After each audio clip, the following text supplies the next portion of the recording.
In this video, you will learn about market failure and externalities. Market failure is when the market does not efficiently allocate resources. And so we'll end up with something that is optimal in the private market, but not optimal socially for the society that market exists in. We can get to these because of externalities. An externality is when you have a buyer and the seller interact with each other,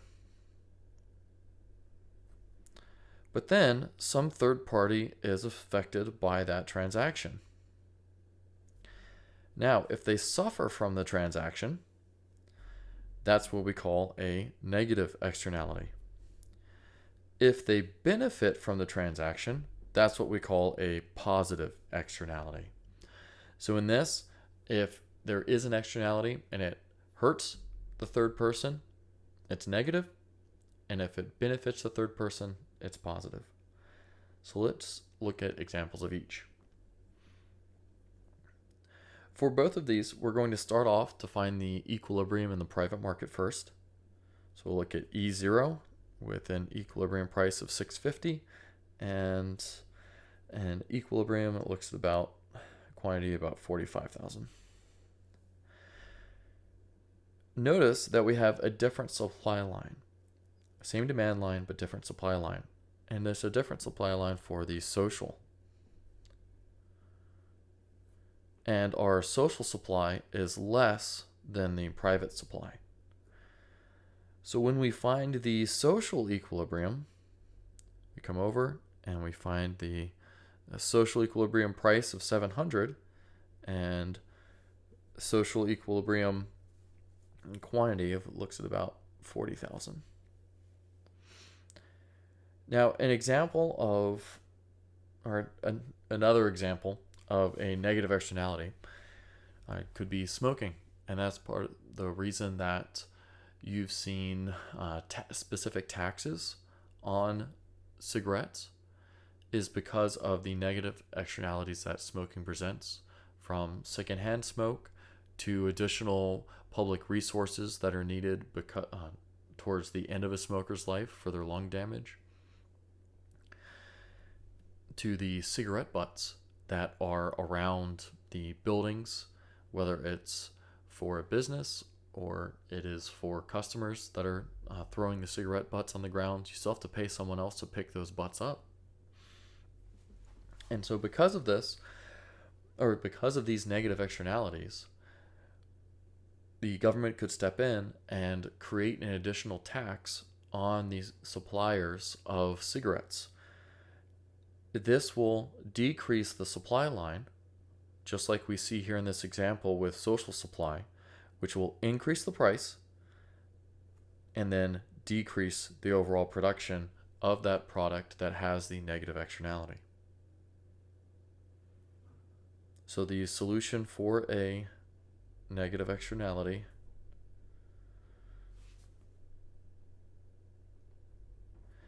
could be to decrease supply. And usually we'll see that through excise taxes. Tax for that specific product that has the negative externality. So now let's look at positive externalities. So let's start off with our market demand, and we see we have one supply line. We have the equilibrium right here for the market. Come over, see we have our price for the market, come down, and our equilibrium quantity for the market. Now with the positive externality, there are third-party members that are going to be affected and can benefit from it. In this example, we're looking at vaccines. If I, for example, could become contagious, if I pass this disease on to you and you contract the disease, you were not involved in my decision process for getting the vaccine at a previous point in time. But you are now negatively impacted from it. Whereas if I had received the vaccine and then became immune, or at least decreased my viral load enough that I was no longer contagious or could no longer be a transmission vector, you would not have to worry about contracting the disease. And thus, if you did not contract the disease because I had received the vaccine before, you are experiencing a positive benefit as a third party. And to give society overall the increase in demand to achieve that positive externality, they may remove the cost of the vaccines and provide them free to the citizens in the country. And by decreasing that cost to the buyer, you're going to see this increase in demand. And so this DS here could be what the social optimal demand would be. When that occurs, you see that in equilibrium, the price would increase and the quantity would also increase. And remember how I said that the government could reduce the price of the vaccine? That would be called a subsidy to the government, or from the government, sorry.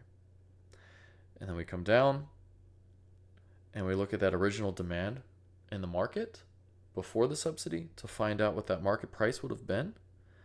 And with this subsidy,